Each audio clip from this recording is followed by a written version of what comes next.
कई कोट खाणी अर खंड।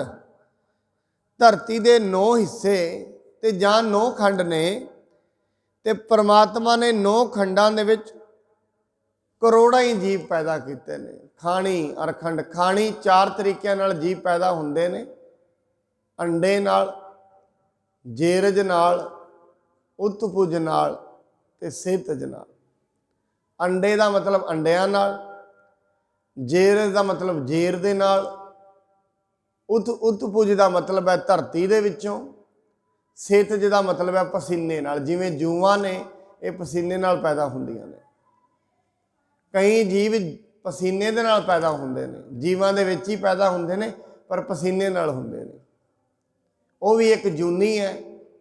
बाणी कहंदी 4 खाणियां दे विच उन्हें अणगिणत जीव बनाए हुए ने, लखां ही करोड़ां ही जीव, कोई गिणती नहीं। मैं पहला कह दिया, ये जिहड़ी 84 लाख की गिणती है, ये कोई साइंस ने नहीं करके दिती। साध संगत, साइंस कोल ते अज तई यंत्र ने, अज तई नहीं खोज पाई किन्नियां एग्जैक्ट दे विच किन्नियां जूनियां ने, अज तई साइंस नहीं खोज पाई। पदार्थां वालियां नूं नहीं पता लग्या।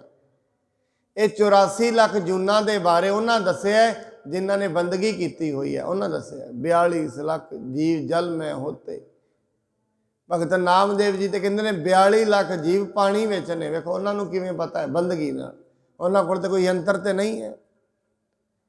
क्योंकि बंदगी करन दे नाल जिवें ही मनुख दी मन दे उत्तों कूड़ दी कंध उतर जाएगी, पिछे ज्ञान ही बचना है। बस वो इड्डा ज्ञान है जिन्होंने बाणे दी कहते ने 9 द्वारे प्रगट किए, 10वां गुप्त रखाया। गुरद्वारे लाए भावनी, एक ना 10वां द्वार दिखाया। जिसनों 10वां द्वार विख जाता है, वो कदों विखेगा? जदों 9 द्वारियां तो मुक्त होएगा। जदों 9 द्वारियां की समझ आएगी तो 10वें तक ही पहुँचेगा ना, नहीं 9 में ही फसिया रहेगा। जिन्हों 9 की समझ नहीं आई 10वें में नहीं पहुँच पाएगा। 10वें में वो पहुँचता है जिन्होंने 9 की समझ आ जाए। हुण जिन्हों जीव के रसां की हजे तई समझ नहीं आई, जिन्हों स्पर्श के गुणां की हजे तई समझ नहीं आई, वो 10वें तई नहीं पहुँच पाएगा। ज़्यादातर दुनिया 9 में ही फसी रही है तो 9 में ही चलती रही है। बार बार आउंदे रहंदे ने, जांदे रहंदे ने, 9 में ही चलता रहता है। क्योंकि दूजियां जिहड़ियां जूनियां ने उन्हां विच भी ये सिस्टम है। बार बार मनुख आउंदा है, बार बार जांदा रहिंदा है इन्हां दे विच ही। इस करके कई कोट खाणी अर खंड, कई कोट आकाश ब्रह्मंड। साध संगत वही गल, सारे आकाशां ते ब्रह्मंडां विच करोड़ां ही जीव ने। ये अर्थ तो वैसे करते हैं पर मैं ये अर्थ करांगा, कई कोट आकाश ब्रह्मंड। कई करोड़ां ही आकाश ने तो कई करोड़ां ही ब्रह्मंड ने। भावें कि अज दे जिन्हां ने जंतर बनाए ने वो दस रहे ने ब्रह्मंड कई ने, करोड़ां ही ब्रह्मंड ने। पर एक कौन कह रहे ने? गुरु अर्जन साहिब जी महाराज, जिन्हां कोल कोई यंत्र नहीं है, बंदगी दे विचों दस रहे ने, गुरु दस रहे है। क्योंकि ब्रह्म ज्ञानी जिहड़ा मनुख हुंदा उन्होंने सब पता हुंदा है। जिन्हों ब्रह्म ज्ञान नहीं होया उहदे वास्ते ते हजे भरा भरा नहीं है, बाकी तो गल बड़ी दूर दी है। बाकी गल नूं समझ लेना तो बड़ी दूर की गल है। हजे उन्होंने अपने शहर बारे समझ नहीं आई, वो ब्रह्मंड के बारे की जानेगा। हजे वो रोटी पानी तो उत्ते नहीं उठिया, जीव तो जिहड़ा उत्ते नहीं उठिया, वो ब्रह्मंड के बारे की जानेगा। ब्रह्मंड के बारे जानन वालियां दी गल्लां कुछ वखरियां हुंदियां ने। उन्हां दी रहनी वखरी है, उन्हां दी सहनी वखरी है, उन्हां दी वेखणी वखरी है। इस करके ब्रह्मंड का ज्ञान, कई कोट आकाश ब्रह्मंड, कई करोड़ां ही आकाश ते ब्रह्मंड ने। हुण जिहड़े मनुख इस चीज़ नूं नहीं समझ पाउणगे, क्यों? अपनी छोटी बुद्धि के कारण। जिन्हां दी बुद्धि छोटी है वो इस बारे नहीं जान करनगे। वो अज भी एक हिसाब लगाउणगे, ऐसा नहीं हो सकता। मैं कई बारी आप जी के सामने रखे, हीरे की परख जोरी नूं हुंदी है, किसी के सामने लखां ही हीरे पे होण उन्होंने कोई समझ नहीं। ਹੀਰਾ ਭਾਵੇਂ ਜੇਬ ਵਿੱਚ ਵੀ ਪਿਆ ਹੋਏ, ਇਹ ਜ਼ਰੂਰੀ ਨਹੀਂ ਹੈ ਜੇਬ ਵਿੱਚ ਹੀਰਾ ਹੋਏਗਾ ਤੇ ਸਮਝ ਹੋਏਗੀ, ਇਹ ਜ਼ਰੂਰੀ ਨਹੀਂ ਹੈ। ਹੁਣ ਕਈ ਵਾਰੀ ਮੂੜ ਮਤੀਏ ਲੋਕ ਇਹ ਗੱਲ ਕਹਿੰਦੇ ਨੇ, ਮੈਂ ਕਈ ਵਾਰੀ ਇਸ ਸਮਝ ਵਿੱਚ ਬੇਨਤੀ ਕਰ ਰਿਹਾ, ਭਾਵੇਂ ਇਹ ਵਿਸ਼ਾ ਨਹੀਂ ਹੈ, ਉਹ ਇਹ ਗੱਲ ਕਰਨਗੇ ਕਰਾਮਾਤ ਨਹੀਂ ਹੁੰਦੀ ਹੈ, ਕਰਾਮਾਤਾਂ ਹੁੰਦੀਆਂ ਹੀ ਨਹੀਂ, ਗੁਰੂ ਹੁਕਮ ਤੋਂ ਬਾਹਰ ਥੋੜੀ ਨਾ ਹੋ ਸਕਦਾ ਹੈ। ਉਹਨਾਂ ਨੂੰ ਇਹ ਪੁੱਛੋ ਤੁਹਾਨੂੰ ਹੁਕਮ ਦੇ ਬਾਰੇ ਪਤਾ ਹੈ, ਹੁਕਮ ਕੀ ਹੈ? ਫਿਰ ਉਹ ਕਹਿਣਗੇ ਹੁਕਮ ਦਾ ਮਤਲਬ ਹੁੰਦਾ ਹੈ ਨਿਯਮ, ਤੇ ਉਹ ਨਿਯਮ ਸਾਰੇ ਲਿਖ ਕੇ ਦਿਓ ਕਿੰਨੇ ਨੇ। ਨਿਯਮ ਤੋਂ ਬਾਹਰ ਨਹੀਂ ਹੋ ਸਕਦਾ। ਇਹਦਾ ਮਤਲਬ ਤੇ ਇਹ ਹੈ ਜਿਹੜਾ ਇਹ ਗੱਲ ਕਹਿ ਰਿਹਾ ਗੁਰੂ ਨਿਯਮ ਤੋਂ ਬਾਹਰ ਨਹੀਂ ਹੋ ਸਕਦਾ, ਉਹਨੂੰ ਧਰਤੀ ਦੇ ਸਾਰੇ ਨਿਯਮ ਪਤਾ ਨੇ, ਇਹ ਤਾਂ ਮੰਨਣਾ ਪਏਗਾ। ਉਹਨੂੰ ਬ੍ਰਹਿਮੰਡ ਦੇ ਸਾਰੇ ਨਿਯਮ ਪਤਾ ਲੱਗ ਗਏ ਨੇ, ਤੇ ਉਹਦਾ ਗੁਰੂ ਹੀ ਇਹ ਗੱਲ ਕਹਿੰਦਾ ਹੈ। ਸਾਡੇ ਗੁਰੂ ਸਾਹਿਬ ਵੀ ਇਹ ਗੱਲ ਕਹਿੰਦੇ ਨੇ। ਕੀ ਗੱਲ ਕਹਿੰਦੇ ਨੇ? ਮਹਾਰਾਜ ਕਹਿੰਦੇ ਨੇ ਤੂੰ ਬੇਅੰਤ ਹੈ, ਤੇਰੇ ਗੁਣ ਮੈਂ ਕਹਿ ਨਹੀਂ ਸਕਦਾ, ਕਿਆ ਹੋ ਕਥੀ ਕਥੇ ਕਥ ਦੇਖਾਂ। हे परमात्मा मैं तेनू की कथा की कथ कथ के वेखां, तू कथिया ही नहीं जा सकता। कथना कथी ना आवे तोड़, कथ कथ कथी कोटी कोट कोट। अज दे नहीं जेड़े अज ये गल कह रहे ने, उन्होंने हुण मरे होए नू जीवाउणा ये भी हुक्म का ही हिस्सा है। हुण मरे होए नू जीवाउण दी समझ हरेक किसी नू नहीं हुंदी। जिहदे प्राण चले गए ने ਉਹਦੇ ਵਿੱਚ ਦੁਬਾਰਾ ਪ੍ਰਾਣ ਪਾਉਣੇ ਔਰ ਹਰੇਕ ਨੂੰ ਸਮਝ ਨਹੀਂ ਹੁੰਦੀ, ਇਹ ਕਿਸੇ ਕਿਸੇ ਨੂੰ ਸਮਝ ਹੁੰਦੀ ਹੈ। ਹੁਣ ਜਿਹੜੀ ਵਿਦਿਆ ਹੈ ਗੁਰਬਾਣੀ ਹੈ, ਪੜ੍ਹ ਸਾਰੇ ਲੈਂਦੇ ਨੇ, ਵਿਚਾਰ ਦੀ ਸਮਝ ਹਰੇਕ ਕਿਸੇ ਨੂੰ ਨਹੀਂ ਹੁੰਦੀ। ਸਮਝ ਉਹਨੂੰ ਆਊਗੀ ਜਿਹਦੀ ਬੁੱਧੀ ਵਿਚਾਰਸ਼ੀਲ ਹੈ। ਇਸ ਹੁਕਮ ਦੀ ਸਮਝ ਉਹਨੂੰ ਆਏਗੀ ਜਿਹੜਾ ਸ਼ਰਧਾ ਤੇ ਵਿਚਾਰਸ਼ੀਲ ਹੈ, ਜਿਹਦੇ ਵਿੱਚ ਸ਼ਰਧਾ ਵੀ ਹੈ ਅਤੇ ਵਿਚਾਰਸ਼ੀਲ ਵੀ ਹੈ। ਕਈ ਵਾਰੀ ਮਨੁੱਖ ਵਿਦਿਆ ਤੇ ਲੈ ਲੈਂਦਾ ਹੈ, ਕਈ ਵਾਰੀ ਵਿਦਿਆ ਉਹਦੇ ਲਈ ਖਤਰਨਾਕ ਬਣ ਜਾਂਦੀ ਹੈ। ਕਿਵੇਂ? ਇਹਦੇ ਵਾਸਤੇ ਨਾ ਇੱਕ ਦ੍ਰਿਸ਼ਟਾਂਤ ਹੁੰਦਾ ਬੜਾ ਵਧੀਆ ਸਾਰ ਕਿਤਾਬਲੀ ਗ੍ਰੰਥ। ਕਹਿੰਦੇ ਇੱਕ ਵਾਰੀ ਨਾ 4 ਬੱਚੇ ਸਨ, ਚਾਰੇ ਵਿਦਿਆ ਲੈਂਦੇ ਹੁੰਦੇ ਸਨ। ਇੱਕ ਨੂੰ ਨਾ ਹੱਡੀ ਲੱਭ ਪਈ, ਉਹ ਕਹਿੰਦਾ ਇਹ ਸ਼ੇਰ ਦੀ ਹੱਡੀ ਹੈ। ਦੂਜਾ ਕਹਿੰਦਾ ਠੀਕ ਹੈ। ਇੱਕ ਨੇ ਹੱਡੀ ਲੱਭੀ, ਦੂਜੇ ਨੇ ਮੰਤਰ ਮਾਰਿਆ, ਸਾਰੀਆਂ ਹੱਡੀਆਂ ਇਕੱਠੀਆਂ ਕਰ ਲਈਆਂ। ਤੀਜੇ ਨੇ ਇਕੱਠਾ ਕੀਤਾ, ਸ਼ੇਰ ਦਾ ਸਾਰਾ ਆਕਾਰ ਬਣਾ ਦਿੱਤਾ। ਚੌਥੇ ਨੇ ਮੰਤਰ ਮਾਰਿਆ, ਉਹਦੇ ਵਿੱਚ ਜਾਨ ਪਾ ਦਿੱਤੀ। ਹੁਣ ਸ਼ੇਰ ਤੇ ਬਣ ਗਿਆ, ਇਹ ਯਾਦ ਨਹੀਂ ਰਿਹਾ ਵੀ ਸ਼ੇਰ ਬਣ ਗਿਆ ਤਾਂ ਖਾ ਤੁਹਾਨੂੰ ਹੀ ਜਾਏਗਾ। ਸ਼ੇਰ ਬਣਿਆ ਤੇ ਉਹਨਾਂ ਨੂੰ ਹੀ ਖਾ ਗਿਆ। ਹੁਣ ਵਿਦਿਆ ਦੇ ਨਾਲ ਮੰਤਰਾਂ ਦੇ ਨਾਲ ਸ਼ੇਰ ਤੇ ਬਣਾ ਲਿਆ, ਪਰ ਸ਼ੇਰ ਉਹਨਾਂ ਨੂੰ ਹੀ ਖਾ ਗਿਆ। ਐਵੇਂ ਹੁੰਦਾ ਕਈ ਮਨੁੱਖਾਂ ਨਾਲ, ਵਿਦਿਆ ਵੀ ਲੈ ਲੈਂਦੇ ਨੇ, ਕਈ ਵਾਰੀ ਵਿਦਿਆ ਉਹਨਾਂ ਨੂੰ ਹੀ ਖਾ ਜਾਂਦੀ ਹੈ।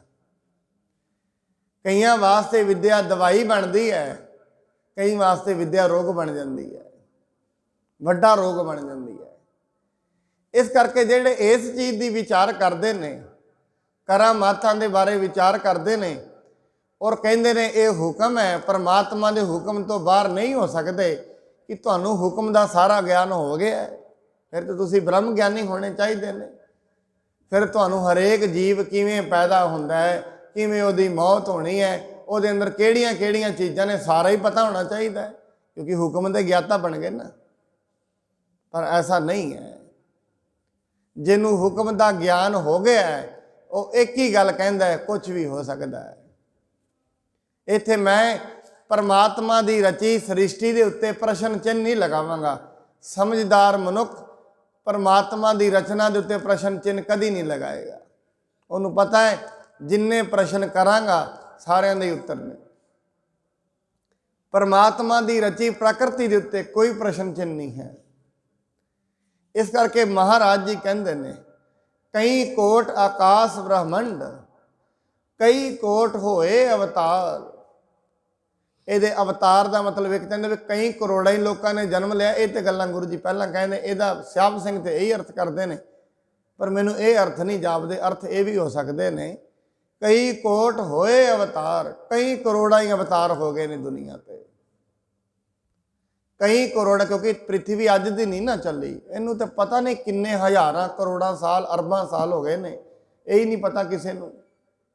ਫਿਰ ਅਰਬਾਂ ਸਾਲਾਂ ਦੇ ਵਿੱਚ ਕੋਈ ਇਹ ਤੇ ਹੈ ਨਹੀਂ ਇੱਕ ਅਵਤਾਰ ਆਇਆ ਹੋਏਗਾ, ਕਿਉਂਕਿ ਪ੍ਰਿਥਵੀ ਖਲੋਤੀ ਹੈ। ਜਿਵੇਂ ਇੱਕ ਕੁਰਸੀ ਹੁੰਦੀ ਹੈ ਨਾ, ਕੁਰਸੀ ਨੂੰ ਖਿਲਾਰਨ ਦੇ ਲਈ 4 ਲੱਤਾਂ ਹੁੰਦੀਆਂ ਨੇ, ਇੱਕ ਲੱਤ ਵੀ ਟੁੱਟ ਜਾਏ ਤੇ ਕੁਰਸੀ ਨਹੀਂ ਖਲੋਂਦੀ। ਇਹ ਪ੍ਰਿਥਵੀ ਹੈ, ਇਹਨੂੰ ਖਿਲਾਰਨ ਦੇ ਲਈ ਧਰਮ ਹੋਣਾ ਚਾਹੀਦਾ ਹੈ। ਜੇ ਧਰਮ ਦੀ ਹਾਨੀ ਹੋ ਜਾਂਦੀ ਹੈ ਫਿਰ ਪ੍ਰਿਥਵੀ ਨਹੀਂ ਖਲੋਇਆ ਕਰਦੀ। ਇਹ ਪ੍ਰਿਥਵੀ ਉਦੋਂ ਤਾਈਂ ਖਲੋਤੀ ਹੈ ਜਦੋਂ ਤਾਈਂ ਇਹਦੇ ਤੇ ਧਰਮ ਹੈ। ਜਿਸ ਦਿਨ ਇੱਥੇ ਅਧਰਮ ਫੈਲ ਜਾਂਦਾ ਹੈ ਉਦੋਂ ਹੀ ਪ੍ਰਿਥਵੀ ਤਹਿਸ ਨਹਿਸ ਹੋਣੀ ਸ਼ੁਰੂ ਹੋ ਜਾਂਦੀ ਹੈ। ਜਿਵੇਂ ਜਿਵੇਂ ਮਨੁੱਖ ਪਰਮਾਤਮਾ ਦੇ ਹੁਕਮ ਤੋਂ ਬਾਹਰ ਛੁਰਦਾ ਹੈ, ਜਿਵੇਂ ਜਿਵੇਂ ਮਨੁੱਖ ਧਰਮ ਤੋਂ ਬਾਹਰ ਤੁਰਦਾ ਹੈ, ਉਵੇਂ ਉਵੇਂ ਫਿਰ ਨੁਕਸਾਨ ਹੋਣਾ ਸ਼ੁਰੂ ਹੁੰਦਾ ਹੈ ਧਰਤੀ ਦਾ। ਫਿਰ ਧਰਤੀ ਨੂੰ ਠੰਡਾ ਕਰਨ ਦੇ ਲਈ, ਧਰਤੀ ਦੇ ਉੱਤੇ ਧਰਮ ਨੂੰ ਫੈਲਾਉਣ ਦੇ ਲਈ ਬਾਰ-ਬਾਰ ਅਵਤਾਰ ਆਉਂਦੇ ਨੇ। ਜਨਮ ਮਰਨ ਦੋਹੂ ਮੈਂ ਨਾਹੀ, ਜਨ ਪਰਉਪਕਾਰੀ ਆਏ। ਉਹ ਫਿਰ ਪ੍ਰਿਥਵੀ ਦਾ ਦੁੱਖ ਨਹੀਂ ਵੇਖ ਸਕਦੇ। ਲੋਕੀ ਪਰੇਸ਼ਾਨ ਹੁੰਦੇ ਨੇ ਕਾਹਦੇ 'ਚ? ਕਾਮ ਵਿੱਚ, ਕ੍ਰੋਧ ਵਿੱਚ, ਹੰਕਾਰ ਵਿੱਚ, ਦਿਨ ਰਾਤ ਈਰਖਾ ਵਿੱਚ, ਦਵੈਸ਼ ਵਿੱਚ, ਪਰੇਸ਼ਾਨੀ 'ਚ ਨਿਕਲਦੀ ਹੈ। ਫਿਰ ਜਿਹੜੀਆਂ ਗੁਪਤ ਰੂਹਾਂ ਨੇ, ਜਿਹੜੇ ਬ੍ਰਹਮ ਗਿਆਨੀ ਨੇ, ਉਹ ਜਿਹੜੇ ਸਾਰੇ ਬ੍ਰਹਿਮੰਡ ਦੇ ਵਿੱਚ ਉਹ ਹੈਗੇ ਨੇ, ਉਹ ਕਿਸੇ ਨਾ ਕਿਸੇ ਮਾਤਾ ਨੂੰ, ਚੰਗੀ ਮਾਤਾ ਨੂੰ, ਭਗਤੀ ਵਾਲੀ ਨੂੰ ਵੇਖ ਕੇ ਉਹਦੇ ਵਿੱਚ ਦੀ ਫਿਰ ਜਨਮ ਲੈਂਦੇ ਨੇ ਧਰਤੀ 'ਤੇ। ਉਹ ਕਿਸੇ ਕਰਮਾਂ ਦੇ ਵੱਜੇ ਨਹੀਂ ਆਉਂਦੇ, ਬਸ ਪਰਉਪਕਾਰ ਕਰਨ ਵਾਸਤੇ ਆ ਜਾਂਦੇ ਨੇ। ਧਰਤੀ ਨੂੰ ਫਿਰ ਗਿਆਨ ਦਿੰਦੇ ਨੇ, ਜੀਵਾਂ ਨੂੰ ਧਰਮ ਦੇ ਰਾਸਤੇ 'ਤੇ ਚਲਾਉਂਦੇ ਨੇ, ਅਧਰਮ ਤੋਂ ਦੂਰ ਕਰਦੇ ਨੇ। ਔਰ ਐਸਾ ਕਈ ਵਾਰੀ ਹੋਇਆ, ਕਰੋੜਾਂ ਹੀ ਅਵਤਾਰ ਦੁਨੀਆ 'ਤੇ ਆਏ ਨੇ, ਬਾਰ-ਬਾਰ ਆਉਂਦੇ ਰਹਿੰਦੇ ਨੇ, ਜਾਂਦੇ ਰਹਿੰਦੇ ਨੇ, ਆਉਂਦੇ ਰਹਿੰਦੇ ਨੇ, ਜਾਂਦੇ ਰਹਿੰਦੇ ਨੇ। ਕਾਹਦੇ ਲਈ? ਕਿਉਂਕਿ ਉਹਨਾਂ ਨੂੰ ਪਤਾ ਹੈ ਧੌਲ ਧਰਮ ਦਇਆ ਕਾ ਪੂਤ। ਧਰਤੀ ਖਲੋਤੀ ਹੈ ਕਿਹਦੇ ਆਸਰੇ? ਤੇ ਧਰਮ ਦੇ। ਔਰ ਇਸ ਧਰਤੀ ਤੇ ਹਮੇਸ਼ਾ ਨਿਆਂ ਸੱਚ ਦਾ ਹੀ ਹੁੰਦਾ ਹੈ। ਉੱਥੇ ਸੱਚੋ ਹੀ ਸੱਚ ਨਿਬੜੈ, ਚੁਣ ਵੱਖ ਕੱਢੇ ਜਜਮਾਲਿਆ। ਇੱਥੇ ਸੱਚ ਹੀ ਸੱਚ ਨਿਬੜਦਾ ਹੈ। ਵੱਡੀ ਵਡਿਆਈ ਜਾਂ ਸੱਚ ਨਿਆਓ। ਵੱਡੀ ਵਡਿਆਈ ਕਿਉਂ ਹੈ ਪਰਮਾਤਮਾ ਦੀ? ਕਿਉਂਕਿ ਇਸ ਦੁਨੀਆ ਦੇ ਉੱਤੇ ਨਿਆਂ ਸੱਚਾ ਹੈ। ਸਾਚਾ ਸਾਹਿਬ ਸਾਚ ਨਾਏ, ਨਾਏ ਦਾ ਮਤਲਬ ਨਿਆਏ, ਉਹਦਾ ਨਿਆਏ ਸੱਚਾ ਹੈ। ਇਸ ਦੁਨੀਆ ਦੇ ਉੱਤੇ ਝੂਠੇ ਚੱਲਣਗੇ ਨਹੀਂ, ਝੂਠੇ ਪਰੇਸ਼ਾਨ ਰਹਿਣਗੇ। ਝੂਠ ਮੈਂ ਕਈ ਵਾਰੀ ਕਿਹਾ, ਝੂਠ ਇੱਕ ਵਾਰੀ ਤੇ ਲੱਗਦਾ ਬੜੀ ਅੱਗੇ ਪਹੁੰਚ ਗਿਆ ਹੈ, ਪਰ ਝੂਠ ਐਸਾ ਡਿੱਗਦਾ ਹੈ ਮੁੜ ਕੇ ਉੱਠਣ ਜੋਗਾ ਰਹਿੰਦਾ ਹੀ ਨਹੀਂ। ਇਸ ਦੁਨੀਆ ਤੇ ਅੱਜ ਤੇ ਹੀ ਵੇਖ ਲਓ ਕਿਸੇ ਝੂਠੇ ਦੀ ਪੂਜਾ ਹੋਈ ਹੈ। ਜਿਨ੍ਹਾਂ ਝੂਠ ਕਮਾਇਆ ਹੋਏ, ਦੁਨੀਆ ਤੇ ਤਾਨਾਸ਼ਾਹੀ ਕੀਤੀ ਹੋਏ, ਲੋਕਾਂ ਨੂੰ ਹਮੇਸ਼ਾ ਤੰਗ ਕੀਤਾ ਹੋਏ, ਕਿਸੇ ਦਾ ਹਿੱਸਾ ਖਾਧਾ ਹੋਏ, ਪਰੇਸ਼ਾਨੀ ਕੀਤੀ ਹੋਏ, ਕਿ ਉਹਨੂੰ ਕਿਸੇ ਨੇ ਯਾਦ ਕੀਤਾ? ਕੋਈ ਨਹੀਂ ਯਾਦ ਕਰਦਾ।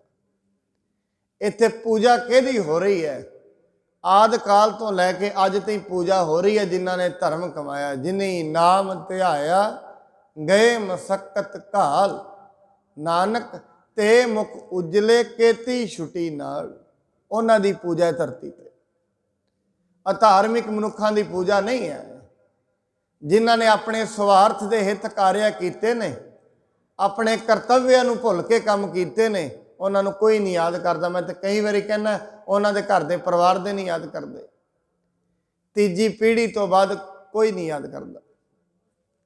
ਚੌਥੀ ਪੀੜ੍ਹੀ ਪੜਦਾਦੇ ਦੀ ਹੋ ਜਾਂਦੀ ਹੈ, ਦਾਦੇ ਤੇ ਹੀ ਸਾਰੇ ਯਾਦ ਕਰਦੇ ਨੇ। ਪੜਦਾਦੇ ਦੀ ਫੋਟੋ ਕਿਸੇ ਘਰ 'ਚ ਨਹੀਂ ਹੁੰਦੀ, ਸਿਰਫ ਦਾਦੇ ਤੇ ਹੀ ਦੀ ਫੋਟੋ ਹੁੰਦੀ ਹੈ ਹਰੇਕ ਘਰ 'ਚ। ਇਹ ਹੋ ਸਕਦਾ ਉਹ ਵੀ ਜਿਹੜੇ ਅੱਗੇ ਬੱਚੇ ਨੇ ਉਹਨਾਂ ਨੇ ਆਪਣੇ ਦਾਦੇ ਦੀ ਰੱਖਣੀ ਹੈ। ਜਿਹਦੇ ਉਹ ਪੁੱਤਰ ਨੇ, ਪੋਤਰੇ ਨੇ, ਉਹਦੇ ਕੋਲ ਆਪਣੇ ਦਾਦੇ ਦੀ, ਉਹਦੇ ਕੋਲ ਵੀ ਨਹੀਂ, ਉਹਦੇ ਕੋਲ ਆਪਣੇ ਪਿਓ ਦੀ ਹੋ ਸਕਦੀ ਹੈ ਬਸ। ਪਰ ਦਾਦਿਆਂ ਦੀ ਫੋਟੋ ਕਿਸੇ ਕੋਲ ਨਹੀਂ ਹੁੰਦੀ, ਦਾਦੇ ਤੇ ਹੀ ਯਾਦ ਕਰਦੇ ਨੇ।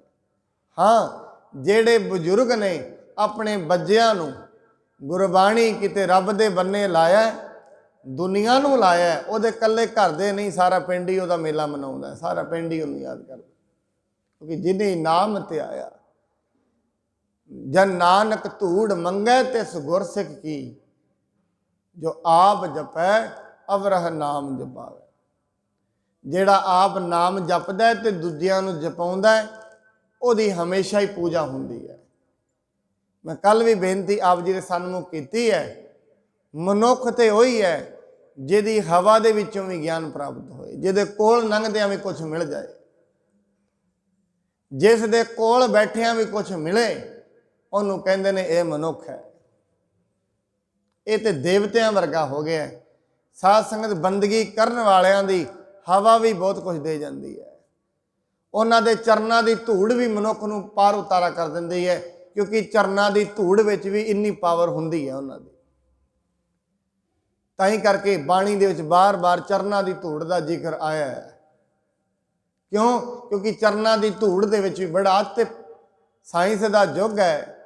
ਇਹ ਕਿਹਾ ਜਾਂਦਾ ਉਹਨਾਂ ਵਿੱਚ એનર્ਜੀ ਉਨੀ ਹੁੰਦੀ ਹੈ, ਜਿਹੜੇ ਪਾਰਟੀਕਲਸ ਉਹਨਾਂ ਦੇ ਪੈਰਾਂ ਦੇ ਥੱਲੇ ਆਉਂਦੇ ਨੇ, ਉਹਨਾਂ ਨੂੰ ਟੈਸਟ ਕੀਤਾ ਜਾਏ, ਉਹਨਾਂ ਵਿੱਚ ਵੈਸੇ ਹੀ ਬੜੀ એનર્ਜੀ ਹੁੰਦੀ ਹੈ, ਐਨਰਜਾਈਜ਼ ਕਰ ਦਿੰਦੇ ਨੇ। ਤੇ ਤਾਂ ਹੀ ਤੇ ਮਹਾਰਾਜ ਨੇ ਕਿਹਾ ਜਿਹੜੀ ਧਰਤੀ ਤੇ ਗੁਰੂ ਬਹਿੰਦਾ ਉਹ ਧਰਤੀ ਨੂੰ ਵੀ ਐਨਰਜਾਈਜ਼ ਕਰ ਦਿੰਦਾ। ਸਾ ਧਰਤੀ ਪਈ ਹਰਿਆਵਲੀ, ਜਿੱਥੇ ਮੇਰਾ ਸਤਿਗੁਰ ਬੈਠਾ ਆਏ। ਉਹ ਧਰਤੀ ਹਰਿਆਵਲੀ ਕਿਉਂ ਹੈ? ਕਿਉਂਕਿ ਗੁਰੂ ਦੇ ਜਿਹੜੇ ਚਰਨ ਨੇ ਉਹ ਐਨਰਜਾਈਜ਼ ਕਰ ਦਿੰਦੇ ਨੇ ਧਰਤੀ ਨੂੰ। ਉਹ ਧਰਤੀ ਹਰਿਆਵਲੀ ਹੋ ਜਾਂਦੀ ਹੈ। ਉਹਨਾਂ ਦੇ ਚਰਨਾਂ ਦੇ ਵਿੱਚ ਇੰਨੀ ਸ਼ਕਤੀ ਹੁੰਦੀ ਹੈ। ਬੰਦਗੀ ਕਰਨ ਵਾਲਿਆਂ ਦੇ ਵਿੱਚ ਕਿੰਨੀ ਸ਼ਕਤੀ ਹੁੰਦੀ ਹੈ, ਇਹ ਤੇ ਵੈਸੇ ਅਨੁਮਾਨ ਹੀ ਨਹੀਂ ਲਗਾਇਆ ਜਾ ਸਕਦਾ। ਅਨੁਮਾਨ ਤੋਂ ਬਾਹਰ ਦੀ ਚੀਜ਼ ਹੈ, ਕਲਪਨਾ ਤੋਂ ਬਾਹਰ ਦੀ ਚੀਜ਼ ਹੈ। ਇਸ ਕਰਕੇ ਮੈਂ ਕੱਲ ਵੀ ਉਦਾਹਰਣ ਆਪ ਜੀ ਦੇ ਸਾਹਮਣੇ ਰੱਖਿਆ ਸੀ। ਮਹਾਤਮਾ ਬੁੱਧ ਨੂੰ ਕੋਈ ਕਹਿੰਦਾ ਮੈਨੂੰ ਕੋਈ ਗਿਆਨ ਦੇਵੋ, ਮੈਨੂੰ ਕੁਝ ਸਮਝਾਵੋ। ਮਹਾਤਮਾ ਬੁੱਧ ਕਹਿੰਦਾ ਜੇ ਮੇਰੇ ਕੋਲ ਬੈਠਿਆ ਤੈਨੂੰ ਕੁਝ ਨਹੀਂ ਨਾ ਮਿਲਿਆ, ਮੇਰੇ ਬੋਲਿਆ ਵੀ ਤੈਨੂੰ ਕੁਝ ਨਹੀਂ ਪ੍ਰਾਪਤ ਹੋਣਾ। ਕਿਉਂਕਿ ਪਹਿਲੀ ਤੇ ਗੱਲ ਇਹ ਹੈ ਨਾ, ਗਿਆਨ ਲੈਣ ਲਈ ਦਿਲ ਪੱਥਰ ਨਹੀਂ ਹੋਣਾ ਚਾਹੀਦਾ, ਨਿਰਮਲ ਹੋਣਾ ਚਾਹੀਦਾ। ਜਦੋਂ ਤਈ ਦਿਲ ਪੱਥਰ ਹੈ, ਉਦੋਂ ਤਈ ਪਾਣੀ ਵਿੱਚ ਹਜ਼ਾਰਾਂ ਸਾਲ ਪੱਥਰ ਨੂੰ ਰੱਖੋ, ਪਾਣੀ ਦੇ ਵਿੱਚ ਰੱਖਿਆ ਪੱਥਰ ਤੇ ਕੋਈ ਅਸਰ ਨਹੀਂ ਹੁੰਦਾ। ਪੱਥਰ ਨਹੀਂ ਪਿੰਗਲਦੇ ਪਾਣੀ ਵਿੱਚ। ਜਿਹੜੇ ਦਿਮਾਗ ਪੱਥਰ ਦਿਲ ਹੋ ਗਏ ਨੇ, ਹਜ਼ਾਰਾਂ ਸਾਲ ਗੁਰਬਾਣੀ ਦੇ ਵਿੱਚ ਰੱਖੋ, ਉਹ ਨਹੀਂ ਪਿੰਗਲਣਗੇ। ਸ਼ੁਰੂ ਦੇ ਮਹਾ ਕਰੋਧੀ ਨੇ, ਕਰੋਧੀ ਰਹਿਣਗੇ। ਮਹਾ ਲੋਭੀ ਨੇ, ਲੋਭੀ ਰਹਿਣਗੇ। ਆਉਂਦੇ ਰਹਿਣਗੇ, ਜਾਂਦੇ ਰਹਿਣਗੇ, ਪਿੰਗਲਣਗੇ ਨਹੀਂ। ਪ੍ਰਾਪਤੀ ਕੁਛ ਵੀ ਨਹੀਂ ਹੈ ਜ਼ਿੰਦਗੀ। ਸ਼ੁਰੂ ਤੋਂ ਜਿਹੜੇ ਔਗਣ ਹੈਗੇ ਸਨ, ਅੱਜ ਵੀ ਬਰਕਰਾਰ ਨੇ। ਔਗਣ ਵਧੇ ਹੀ ਨੇ, ਘਟਿਆ ਕੁਛ ਨਹੀਂ ਹੈ। ਉਹ ਕਹਿੰਦਾ ਜੇ ਮੇਰੇ ਬੈਠਿਆਂ ਤੈਨੂੰ ਕੁਛ ਨਹੀਂ ਨਾ ਮਿਲਿਆ। ਬਾਣੀ ਇਹਨੂੰ ਇਸ ਤਰੀਕੇ ਨਾਲ ਕਹਿੰਦੀ ਹੈ, ਜਿਸ ਪਾਸ ਦਰਸ਼ਨ ਪਰਸਿਐ ਗੁਰੂ ਕੈ ਜਨਮ ਮਰਨ ਦੁਖ ਜਾਏ। ਜਾਂ ਜਿਸ ਪਾਸ ਬੈਠਿਆ ਸੋਹੀ ਹੈ ਸਭਨਾ ਦਾਵੇ ਸਭ। ਜਿਹਦੇ ਪਾਸ ਬੈਠਣ ਦੇ ਨਾਲ ਹੀ ਸਭ ਕੁਝ ਮਿਲ ਜਾਂਦਾ ਹੈ। ਪਰ ਗੱਲ ਇਹ ਹੈ ਨਾ, ਜਿਹੜਾ ਲੈਣ ਆਇਆ ਹੈ ਉਹਦੇ ਵਿੱਚ ਲੈਣ ਦੀ ਪ੍ਰਵਿਰਤੀ ਹੋਣੀ ਚਾਹੀਦੀ ਹੈ। ਜਦੋਂ ਤੁਸੀਂ ਉਹ ਲੈਣ ਦੀ ਪ੍ਰਵਿਰਤੀ ਨਹੀਂ, ਦਿਲ ਪੱਥਰ ਹੈ, ਉਦੋਂ ਤੇ ਕੁਛ ਨਹੀਂ। ਯਾਦ ਰੱਖਣਾ ਸਾਧ ਸੰਗਤ, ਜਿਨ੍ਹਾਂ ਦੇ ਦਿਲ ਪੱਥਰ ਸਨ, ਗੁਰੂ ਅਰਜਨ ਸਾਹਿਬ ਜੀ ਉੱਤੇ ਤੱਤਾ ਰੇਤਾ ਪਾ ਰਹੇ ਨੇ। ਤੱਤੀ ਤਵੀ ਤੇ ਗੁਰੂ ਅਰਜਨ ਬੈਠੇ ਨੇ, ਉੱਤੇ ਤੱਤਾ ਰੇਤਾ ਪਾ ਰਹੇ ਨੇ। ਉਹਨਾਂ ਨੂੰ ਗੁਰੂ ਅਰਜਨ ਸਾਹਿਬ ਜੀ ਦੀ ਆਵਾ ਦਾ ਕੋਈ ਅਸਰ ਨਹੀਂ ਹੋ ਰਿਹਾ। ਕਿਉਂ? ਦਿਲ ਪੱਥਰ ਨੇ।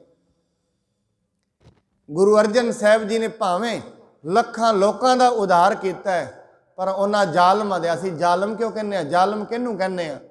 ਜਿਹਦੇ ਤੇ ਸ਼ਬਦਾਂ ਦਾ ਅਸਰ ਹੋਣਾ ਬੰਦ ਹੋ ਜਾਏ, ਜਿਹਦੇ ਵਾਸਤੇ ਅਰਥ ਤੇ ਅਨਰਥ ਦਾ ਕੋਈ ਗਿਆਨ ਨਾ ਹੋਏ, ਜਿਹਦੇ ਵਾਸਤੇ ਧਰਮ ਤੇ ਅਧਰਮ ਦਾ ਕੋਈ ਗਿਆਨ ਨਹੀਂ, ਉਹਨੂੰ ਕਿਹਾ ਜਾਂਦਾ ਹੈ ਜ਼ਾਲਮ ਹੋ ਗਿਆ। ਜਿਹਦੇ ਅੰਦਰੋਂ ਦਇਆ ਖਤਮ ਹੋ ਜਾਂਦੀ ਹੈ, ਉਹਨੂੰ ਜ਼ਾਲਮ ਦੀ ਸ਼੍ਰੇਣੀ ਵਿੱਚ ਰੱਖ ਲਿਆ ਜਾਂਦਾ ਹੈ।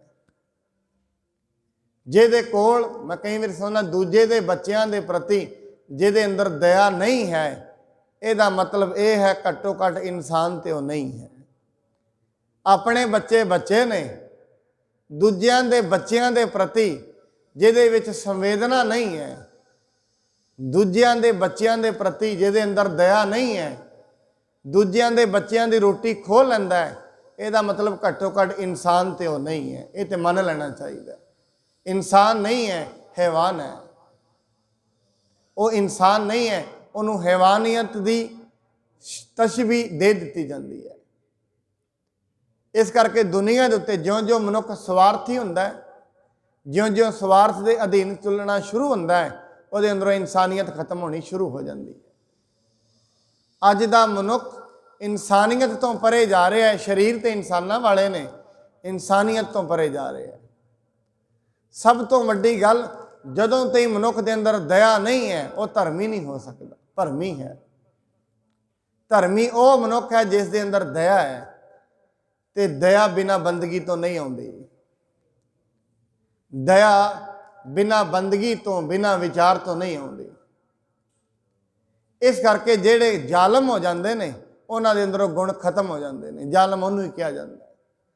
ਹੁਣ ਜਿਹੜਾ ਜ਼ਾਲਮ ਹੈ, ਜ਼ਾਲਮ ਨੂੰ ਤੁਸੀਂ ਬਾਰ-ਬਾਰ ਗੁਰਬਾਣੀ ਦੀ ਸਿੱਖਿਆ ਦਿਓ, ਉਹਦੇ ਤੇ ਨਹੀਂ ਅਸਰ ਕਰੇਗੀ। ਬਾਰ-ਬਾਰ ਉਹਨੂੰ ਵੇਦਾਂ ਦਾ ਪਾਠ ਪੜ੍ਹਾਓ, ਉਹਦੇ ਤੇ ਅਸਰ ਨਹੀਂ ਕਰੇਗਾ, ਉਹਦੇ ਤੇ ਅਸਰ ਹੋਏਗਾ ਨਹੀਂ। ਕਿਉਂ? ਮੂਰਖ ਹੋ ਗਿਆ। ਮੂਰਖਾਂ ਦੇ ਉੱਤੇ ਅਸਰ ਨਹੀਂ ਹੁੰਦਾ। ਔਰ ਯਾਦ ਰੱਖਣਾ, ਮੂਰਖ ਮਨੁੱਖ ਉਦੋਂ ਤਾਈਂ ਮਨੁੱਖ ਦੇ ਨਾਲ ਜੁੜਿਆ ਰਹਿੰਦਾ ਹੈ ਜਦੋਂ ਤਾਈਂ ਉਹਨੂੰ ਕੁਝ ਪ੍ਰਾਪਤੀ ਹੁੰਦੀ ਹੈ। ਇਹਦੇ ਲਈ ਨਾ ਉਦਾਹਰਣ ਹੁੰਦਾ ਹੈ, ਕਹਿੰਦੇ ਮੂਰਖ ਮਨੁੱਖ ਤਬਲੇ ਵਰਗਾ ਹੁੰਦਾ ਹੈ, ਤਬਲੇ ਦੇ। ਕਿਉਂ? ਕਿਵੇਂ?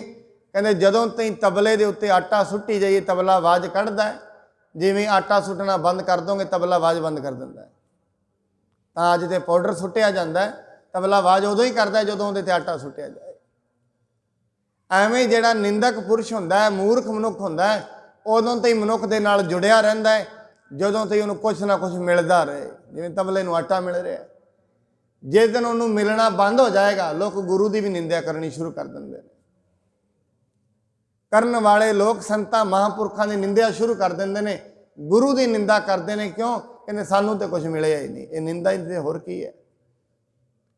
ਇਸ ਕਰਕੇ ਜਿਹੜੇ ਜ਼ਾਲਮ ਪੁਰਸ਼ ਹੁੰਦੇ ਨੇ, ਜਿਨ੍ਹਾਂ ਦੇ ਅੰਦਰ ਦਇਆ ਨਹੀਂ ਹੁੰਦੀ, ਉਹਨਾਂ ਤੇ ਗੁਰਬਾਣੀ ਦਾ ਅਸਰ ਨਹੀਂ ਹੈ। ਜਿਵੇਂ ਗੁਰੂ ਅਰਜਨ ਸਾਹਿਬ ਜੀ ਦੇ ਕੋਲ, ਔਰ ਜਿਨ੍ਹਾਂ ਦੇ ਅੰਦਰ ਗੁਰਬਾਣੀ ਦਾ ਅਸਰ ਹੈ, ਉਹ ਸਿਰਫ ਗੁਰੂ ਦੇ ਸਨਮੁਖ ਮੱਥਾ ਟੇਕ ਕੇ ਬਹੁਤ ਕੁਝ ਪ੍ਰਾਪਤ ਕਰ ਲੈਂਦੇ ਨੇ।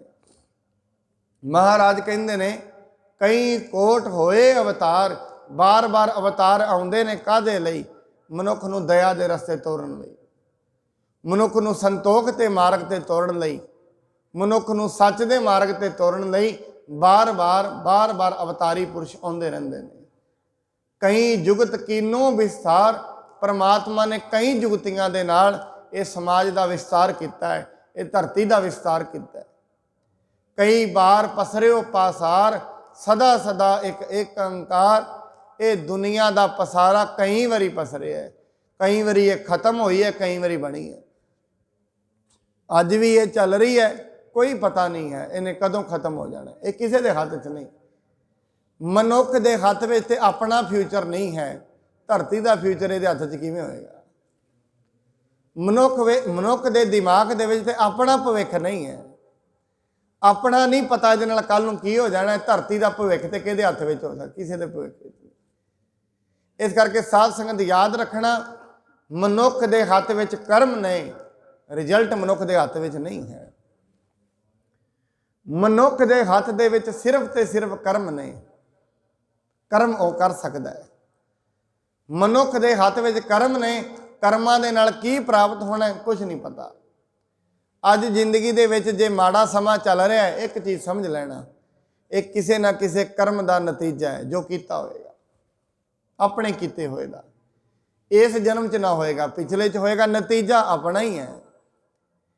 ਇਸ ਕਰਕੇ ਬਾਣੀ ਕਹਿੰਦੀ ਜ਼ਿੰਦਗੀ ਦੇ ਵਿੱਚ ਜਦੋਂ ਵੀ ਕਰਮ ਕਰਦਾ ਹੈ, ਘੱਟੋ ਘੱਟ ਕਰਮ ਕਰਨ ਵੇਲੇ ਸੁਚੇਤ ਰਹਿ।